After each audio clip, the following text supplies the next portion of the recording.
Prvo što ćemo uraditi to je da ćemo provjeriti naponske linije koje idu u ploču. To je 5 V, 3,3 V, 12 V, 5 V standby i naponsku liniju od 12 V koja ide u procesor. Idemo na opseg mjerenja otpora.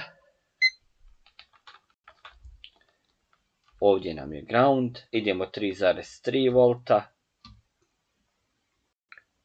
33 ohma, malo nisko, ali moglo bi biti da je ok. Idemo 12 V, kilo ohmi, što je ok. 5 V, kilo ohmi isto. Ovdje dole minus 12 V,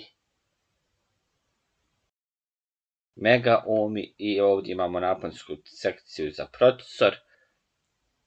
Ovo je ground i ovdje su mega ohmi, što je ok.